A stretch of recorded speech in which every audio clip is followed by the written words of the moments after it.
The phone doesn't just ring, it screams. 2:47 a.m., that ungodly hour when silence should rule the night, but instead, something vicious tears through the dark. There's a reason no one gets good news at this time. Bumpy Johnson's heart races before he's even awake. His hand gropes through shadows, finally finding the cold plastic of the receiver. With the other, he instinctively feels for the .45 next to the bed. He's lived too long in a world where a moment's hesitation can write your eulogy. Silence.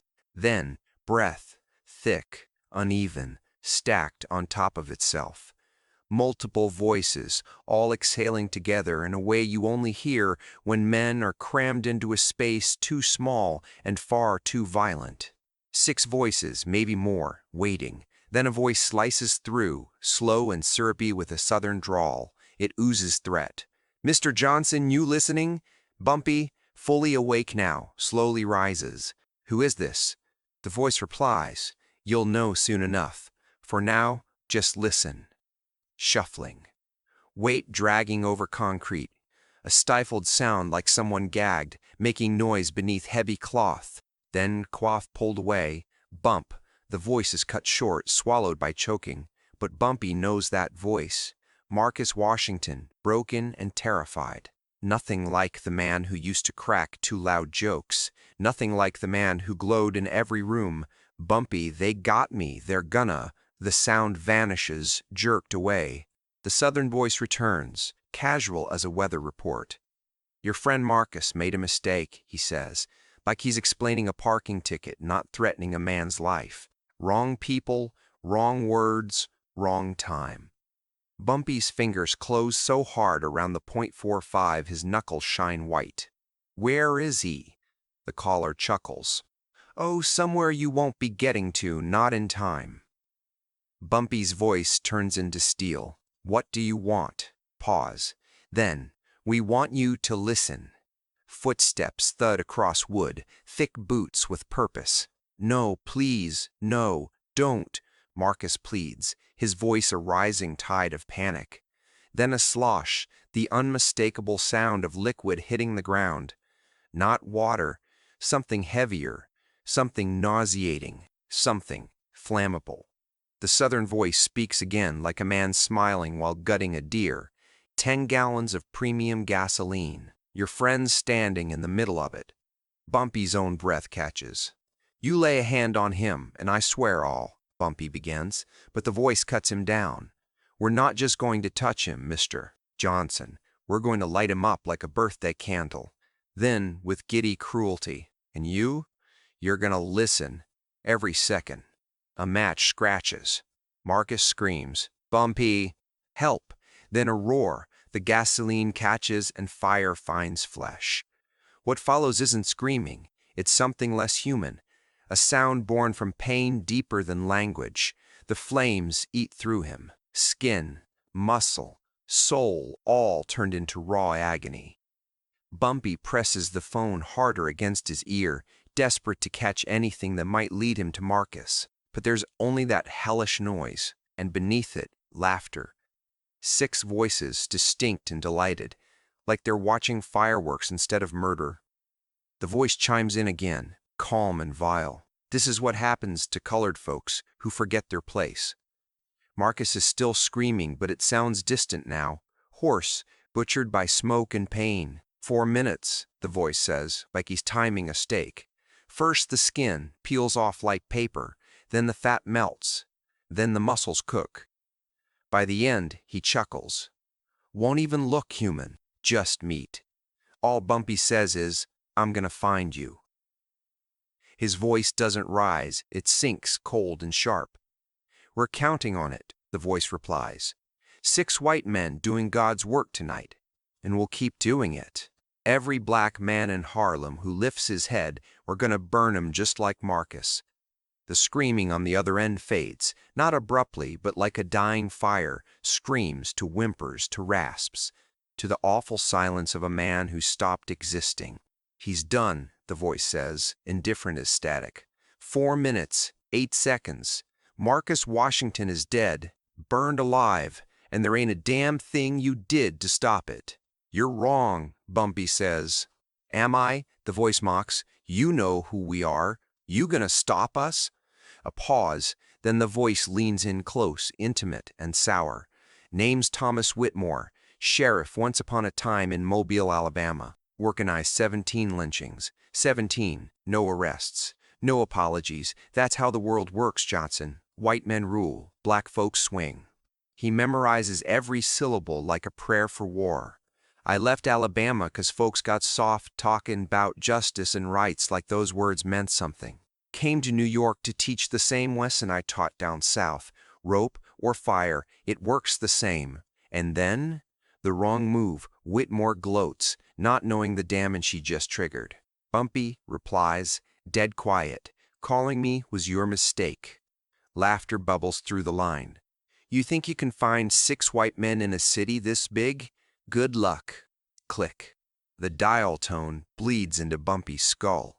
He stands in the dark, phone buzzing with emptiness, but his head, it's screaming. Every sound of Marcus's agony echoing on repeat. Flame, pleading, laughter. Mame, startled awake, reaches out for the lamp. "Bumpy, what happened?" No answer. Not yet. He can't. His throat's too full of rage, his ears still listening to ghosts. Instead, he walks to the window, Harlem glowing below. Somewhere out there, Marcus's body is still smoldering, and somewhere else, 6 men are laughing. Still free, still breathing. But not for long. Bumpy lifts the phone, dials with purpose. "Boss?" Illinois answers before the first ring can finish. "Get everybody to my office, 1 hour." "What happened?" Bumpy doesn't flinch. "They burned Marcus." A beat of silence. Heavy. Final. "I'm on my way," Illinois says. Bumpy hangs up and turns to Mame, her tears falling without sound. She speaks through the ache. "What are you going to do?" He doesn't blink, doesn't breathe for a second. Outside that window, Harlem waits. His people, his family, his duty. "I'm going to find all 6 of them, and I'm going to burn them exactly like they burned Marcus. 1 per day, 4 minutes each, until the math is right. Neither of them mentions the police. They won't help. They never do." They find Marcus Washington's body 7 hours after that call, though not because Bumpy's men weren't trying. They searched every alley, every yard, but the Klan wanted him found. That was part of the message. They laid him out in an empty lot on 125th and Lenox, right in the heart of Harlem, where the morning commuters couldn't miss him. A woman named Mrs. Patterson spots smoke near the bus stop. She thinks it's trash burning, until she sees what's really there. Her scream pulls the neighborhood awake. By 9:30 a.m., a crowd has gathered, 200 strong and silent, ringing the scene in stunned reverence. In the center lies Marcus Washington. Eleanor Gordon arrives at 9:45 a.m., pushing past whispers of disbelief. The city's noise dims when he lays eyes on what's left of Marcus. What remains lies flat on its back, limbs spread like he tried desperately to flee flames. The horror isn't in what's gone, it's in what's visible, and what's been left behind deliberately. Skin charred black, clothing turned to ash, flesh split wide like roasted fruit. But the face haunts Illinois. The features have melted together grotesquely, features no longer distinguishable, just a darkened blur where Marcus's joy used to live. Except the teeth, frozen bone white in a scream that death couldn't erase. Leaning beside him is a cardboard sign, letters painted in red. "This is what happens to uppity youngers." Spelled just like that. Eleanor shrugs off his jacket and covers what he can, even though it's not enough. At 9:52 a.m., a police car creeps onto the scene. Detectives Michael Brennan and his partner step out like it's just another routine call. Brennan sees the remains and barely flinches. He's seen worse. He looks at Illinois and says what they both already know. KKK. Illinois nods once. Brennan scrawls something in a small notebook, then moves to leave. "You're not even going to investigate?" Brennan stops, glances back, and mutters, "Investigate what?" No fingerprints, no witnesses, just fire and bones. He backs up toward the car, then leans in, voice low and dry. Tell Mr. Johnson I understand what he's going to do. The police won't stop him, but we won't help him either. He's on his own. Illinois frowns. What makes you think he's going to do something? Brennan's answer is a grim smile. Because I know Bumpy Johnson, and I know what happens when you kill someone he loves. 10:03 a.m. Bumpy arrives. The crowd peels away in quiet deference, parting like the Red Sea. He walks to the middle of it and stops at the body, just Illinois' jacket keeping Marcus from being half naked. Move it, he says. Illinois hesitates. Boss, you don't want to see. Move it, Bumpy repeats. No room for debate. Illinois removes the jacket. Bumpy stares at his brother, not by blood, but by every bond that matters more. He kneels, places his hand on what used to be Marcus's shoulder. The skin breaks beneath his fingers, flakes away into soot. Ash, bone, memory. He doesn't speak for 2 full minutes. Neither does the crowd. Then Bumpy stands, faces the people, a full sea of pain and rage looking for direction. He says, they killed Marcus because he was black, because he wouldn't bow. They left him here to scare us. His voice drops, but somehow it rumbles louder than ever. But fear was the wrong play. They think this ends with Marcus. They're wrong. It starts with Marcus.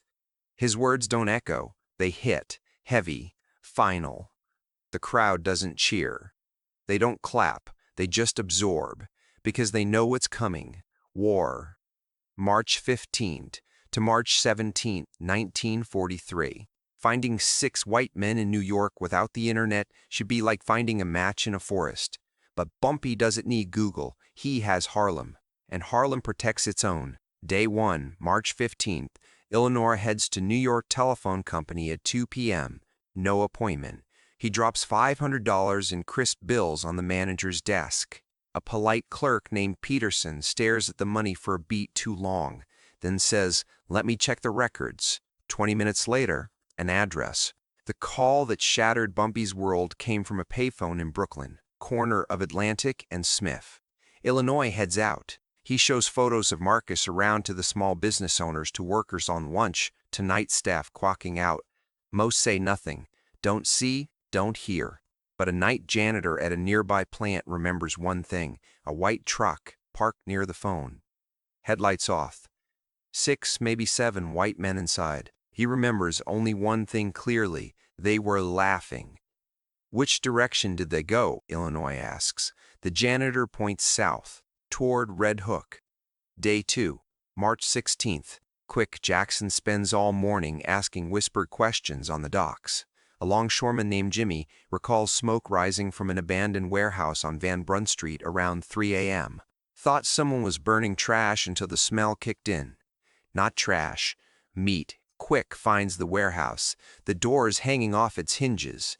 Inside, the floor is scorched black, scarred from a fire that burned hotter than hell.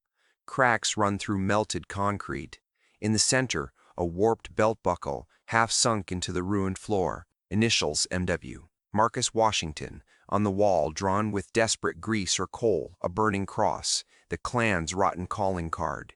Day 3, March 17th. Willie Lee camps the warehouse all night. At 11 p.m., a man slinks onto the property, maybe to check the scene. White, mid-30s. Works at a meatpacking plant. Name, Raymond Hollis. Willie tails him back to his apartment, waits for the right moment, grabs him, clean, fast, and brings him in. Bumpy, Illinois, and the others are already waiting. You were there when they burned Marcus, Bumpy says. Hollis stammers, sweating. I don't know what you're talking about. Wrong answer. Willie breaks his left hand, one finger at a time. After 2 hours, Hollis cracks like glass. Names spill out: Bobby Lee Crawford, Vernon Tucker, but not all. Whitmore kept us separate, said we had to stay blind on purpose. So where's Whitmore now? Bumpy growls. Hollis coughs answers. Warehouse, Brooklyn, Baltic Street. They lock Hollis in a basement. He's not done, but they've got work to do. That same night, they hunt down Crawford. Drunk and careless, he folds fast. 2 more names, James Patterson and Earl Dixon.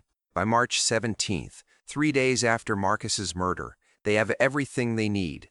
The 6 men, 5 photographs, names, addresses, and their leader, Thomas Whitmore, the devil in a sheriff's badge. Bumpy spreads the photos on his desk. His voice rasps. Tomorrow is Marcus's funeral. The day after, we start.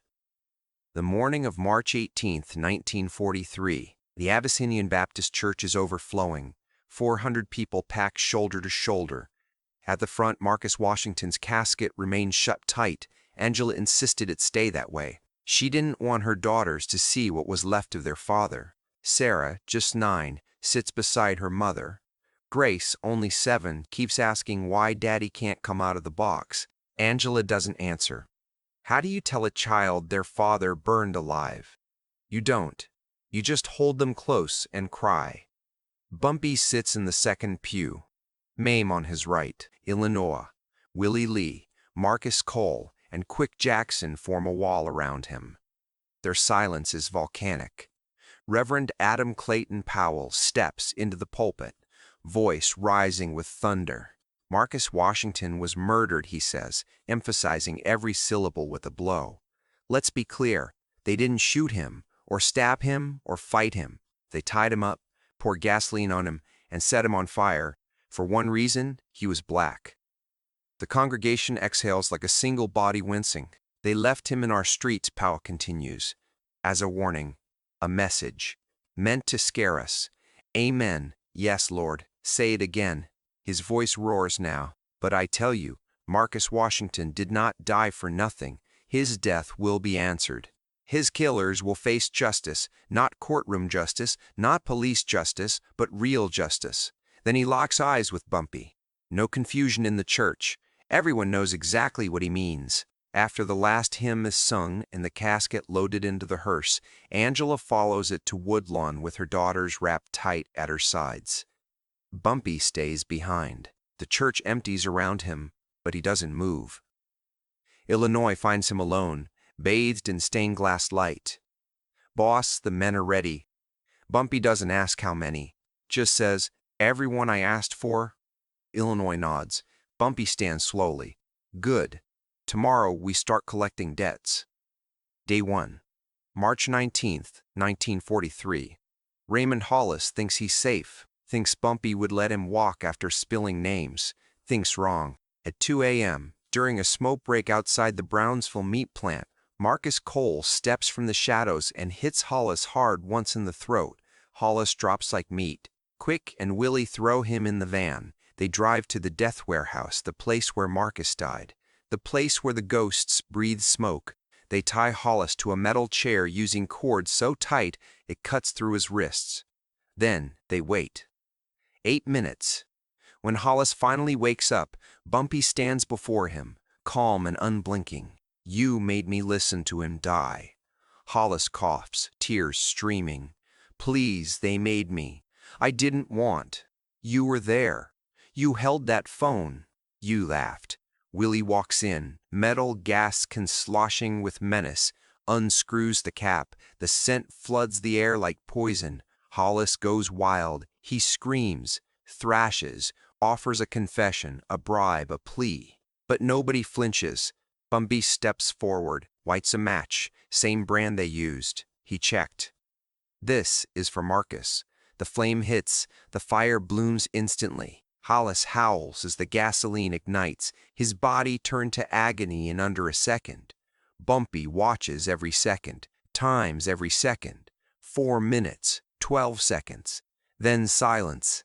They leave him in that blackened chair with a note, 1 down, 5 to go. Day 2, March 20th, 1943. Bobby Lee Crawford exits O'Leary's bar around 11 p.m., sauced and stumbling. Doesn't notice. Quick slip from behind and drag him into the alley. They throw him in the truck.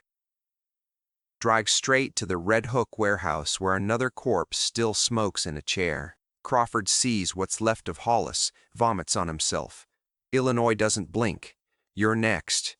The can, the match, the screaming. 4 minutes, even. 2 down, 4 to go. That same night, 11:30 p.m. Marcus Cole creeps up behind Vernon Tucker at the back door of his hardware store. Presses cold steel to his spine. Walk. They don't waste words. No courtroom. No speeches. They bring him to the same empty lot where Marcus was burned. Right in the center. Right where it happened. Poetic justice.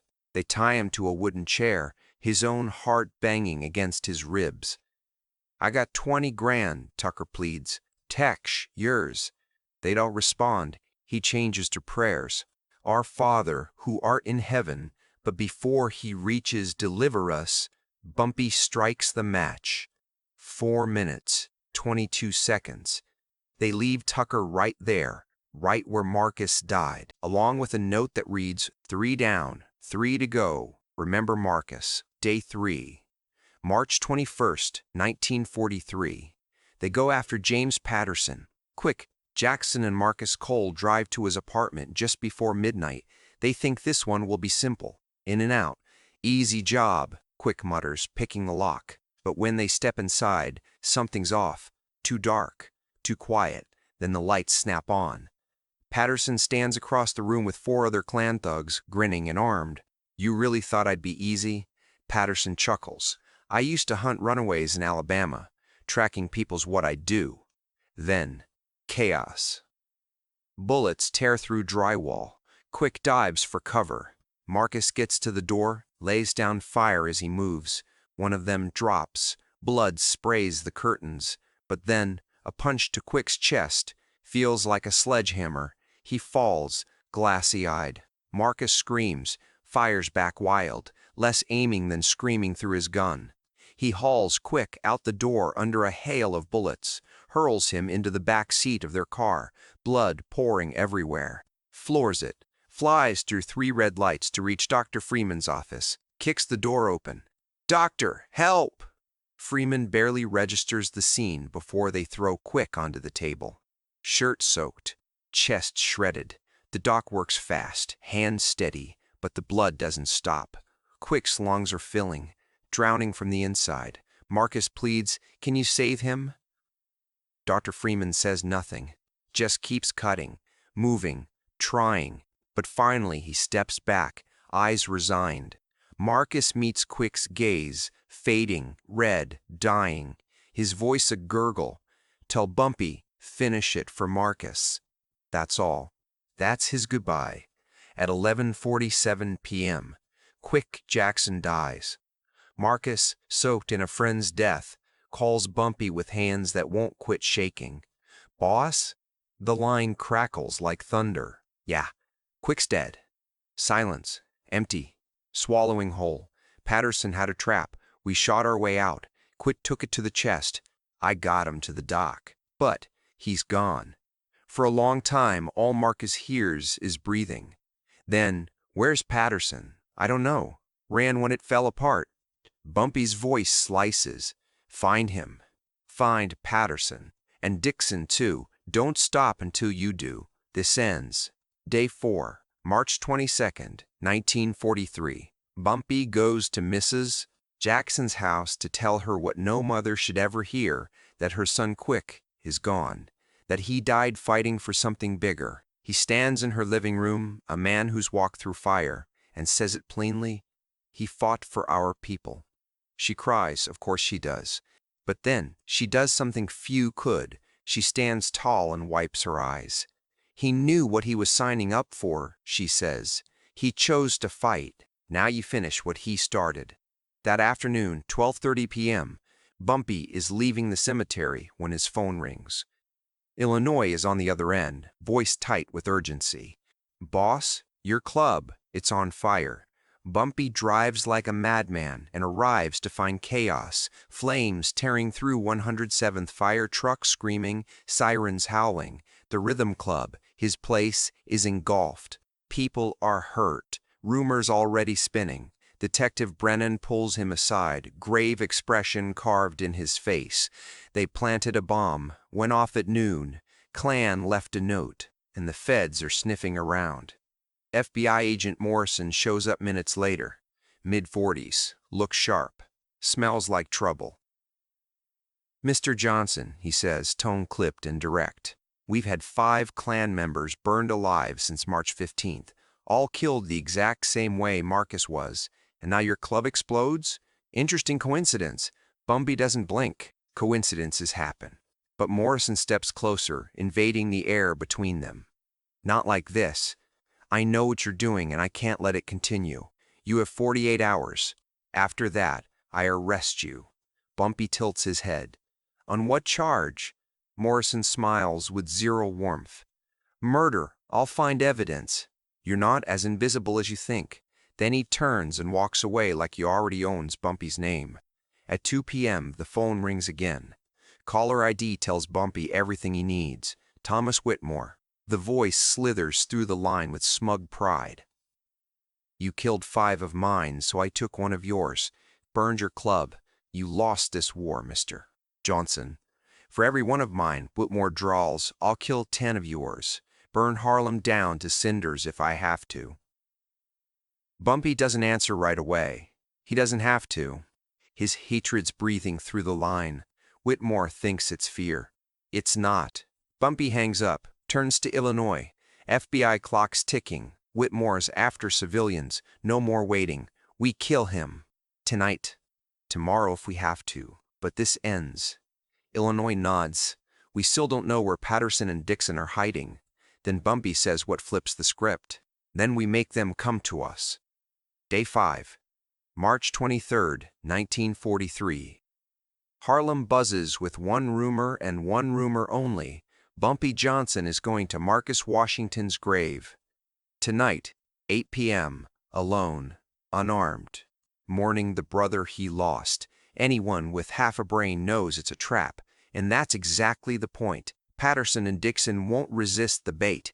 Racists never can when they think they've found a man vulnerable. At 8 p.m., Bumpy stands at Marcus's freshly packed grave, bouquet in hand. Looks like he's alone, but he's not. Watch real close and you'll spot them. Eleanor behind a headstone. Willie Lee crouched near a monument. Marcus Cole above on the cemetery wall. 15 ghosts in the grass. Shadows made of Harlem. At 8:23 p.m. they shows Patterson, Dixon, and 3 others, all armed with pistols and hate. You came here alone? Patterson sneers. Bumpy tilts his head. Who said I was alone? Then chaos explodes. The shadows open fire. Gunshots echo through tombstones. Screams mix with dirt and blood. It's over in 15 seconds. Bullets fly like hail, and when the thunder stops, only 2 enemies are breathing. Patterson lies wounded, leg bleeding out. Dixon is pinned by Marcus Cole, face gray with fear. The others, dead. Bumble limps to Patterson and looks down without a trace of warmth. You killed quick. Patterson sneers through blood. Just another. Bong. Bong. Bong fires through his mouth. Silence. Then he walks to Dixon, face to face. You held Marcus down while they pour gas on him? Dixon shakes. Please, I got kids. A family. So did Marcus. Willie rolls up with the cans. Liquid death in red metal. They douse both bodies in silence. Right there, right on Marcus's grave, the one still soft with grief. Bumpy watches as Dixon begs, but it's done. 1 match, 1 roar. Exactly 4 minutes. They burn. A note flutters in the grass, 5 down, 1 to go. Day 6, March 24th, 1943. Agent Morrison signs the warrant. Arrest Bumpy Johnson by 10 p.m. Federal marshals on standby, SWAT team getting geared. Morrison's ready for fireworks, but Bumpy's already moved. Detective Brennan calls and whispers the warning like a priest delivering last rites. He's coming tonight. Everything he's got. If you're going to do something, get it done. You've got 14 hours. Thomas Whitmore is holed up now, fortified in that Baltic Street warehouse. It's a bunker. Barricaded doors, guns, ammo, 20 men ready for war. Illinois speaks the truth. No one wants to say.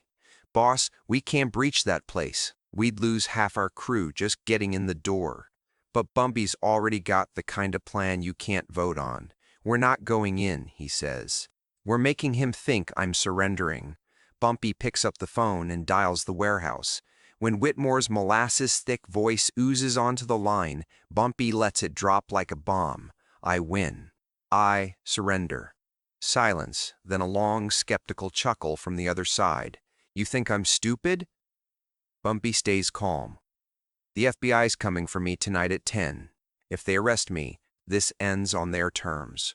But if I come to you, you get what you really want. A pause stretches. Come at 6. Alone. Hands where we can see 'em. Deal, Bumpy says and hangs up. Illinois stares. Boss, you know you're not walking out if you go in there, right? Bumpy nods once. I know. That's why I'm not going in. The plan starts at 5 p.m., 1 hour before the supposed meeting. 15 men move like clockwork, silent and invisible. Willie Lee and Marcus Cole climb to the roof across the street, rifles bolted tight. Illinois and 8 others blend into the shadows around the building, covering windows, alleys, the loading dock. 2 entrances, front and back, both guarded, not for long. At 5:30 p.m., a young man walks slowly past the loading dock, carries 2 paint cans. Nobody notices him. Just another errand boy. Just another face.